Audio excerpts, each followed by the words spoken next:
కృష్ణ చిన్న కథ చెప్పనా అండి. కథలు అంటే మనందరికి ఇష్టం కదా. చిన్నప్పటి నుంచి మనం టీచర్ల దగ్గర స్కూళ్ళల్లో మంచి కథలు వింటాం కదా.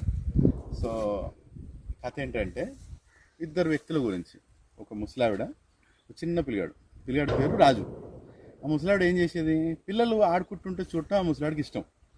సో పిల్లలు ఆడుకున్నప్పుడు ఏం చేసేదంటే వాళ్ళ ఇంటి నుంచి కొన్ని కాజులు తీసుకొచ్చి ఇట్లా పిల్లలకి ఇచ్చేది. దాంట్లో రాజుకి కాజులు అంటే చాలా ఇష్టం. రాజు ఇక్కడ రా నాన్న, నీ కాజులు ఇస్తానని రాజు వచ్చి అమ్మమ్మ నా కోసం కాజులు తెచ్చామని కాజులు తినేటాడు. రోజు తీసుకొచ్చేది, రోజు కాజులు తింటున్నాడు. ఏమైనా ప్రశ్న వచ్చిందా? ఆలోచించండి ఒకసారి. ఏమైనా ప్రశ్న వచ్చిందా? ఏం ప్రశ్న అడగాలి రాజు? ఒకసారి ఆలోచించండి. వీడియో పాజ్ చేసి ఒకసారి ఆలోచించండి. ఏం ప్రశ్న రావాలి? ప్రశ్న ఏం రావాలంటే, నాకెందుకు ఇస్తున్నావు కాజు? అవునా కదా, ప్రశ్న వస్తుంది కదా. నాకెందుకు ఇస్తున్నావు, నాకు తెలియదు నువ్వు ఎవరో, ఎందుకు ఇస్తున్నావు అంటే ముసలావిడిని అడిగాడు.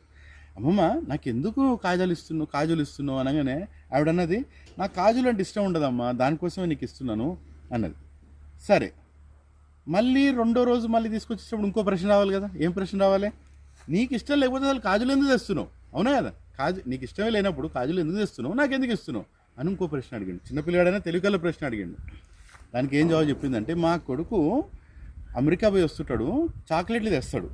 ఆ చాక్లెట్ నాకు ఇష్టం, కానీ చాక్లెట్ లోపల కాజు ఉంటుంది కదా, ఇష్టం ఉండదు నాకు. దానికే ఆ చాక్లెట్ సప్పరించి తినేస్తా. ఇక కాజు పడేయటం ఎందుకు, ఎవరికొరు పంచితే మంచిగా ఉంటుందని తీసుకొచ్చి మేము అందరూ పంచుతున్నా అంటది. ఎక్స్పెక్ట్ చేసిండు ఎవరన్నా? చేయలే కదా. ఇప్పుడు మిమ్మల్ని ప్రశ్న అడుగుతున్నాను. మీరే రాజు అయితే, ఆ రాజు అన్న కుర్రాడు మీరే అయితే, ఈ విషయం తెలిసిన తర్వాత తింటారా కాజు? తీసుకుంటారా? ఆమె మొత్తం నాకేసి మొత్తం ఆ చాక్లెట్ అంతా తిన్న తర్వాత తీసుకొచ్చా కాజు ఇస్తారు, తింటారా మీరు? తినరు కదా. దీన్నే ఆధ్యాత్మిక జాగృతి అంటారు. ఆధ్యాత్మిక జాగృతి అంటే భౌతిక ప్రపంచంలో మన కాజులాగా అన్నీ దొరుకుతున్నాయి.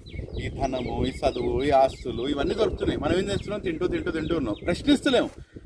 ఏం ప్రశ్న రావాలి? అసలు ఎందుకు పుట్టాను, ఈ చావు ఎందుకు వస్తున్నది, ఈ ముసలితనం ఎందుకు వస్తున్నాయి, ఎంటికలు తెలియందుకు అవుతున్నాయి, అవునా కదా, ఈ వ్యాధులు ఎందుకు వస్తున్నాయి, ఈ హాస్పిటల్ ఏంటి, నా పరిస్థితి ఏంటి, ఇవన్నీ మీరు ప్రశ్నించినప్పుడు అప్పుడు దాన్ని అథాతో బ్రహ్మ జిజ్ఞాస అంటారు వేదాంత సూత్రులు. అప్పుడు మనకి ఏమైందంటే, అప్పుడు అర్థం అది ఏందిరా, ఏదో వేరేదో కథ ఏదో ఉందిరా బై దీని వెనకాల అన్న ఆలోచన వస్తుంది. అవునా? ఆ కథ అర్థమైనప్పుడు ఆటోమేటిక్గా ఈ కాజులు తినరు మీరు. దానికే ఆధ్యాత్మిక మార్గంలో, భక్తి మార్గంలో ఉన్న వాళ్ళకు ఈ భౌతిక ప్రపంచ సుఖాలు నచ్చవు. ఎందుకంటే వాళ్ళకి నిజం అర్థమైపోయింది వెనకాల. ఒక మనిషి పుట్టినప్పుడు ఆ నిజం తెలుసుకోవడానికి ప్రయత్నించాలి. లేకపోతే తింటుండండి కాజులు. హరే కృష్ణ.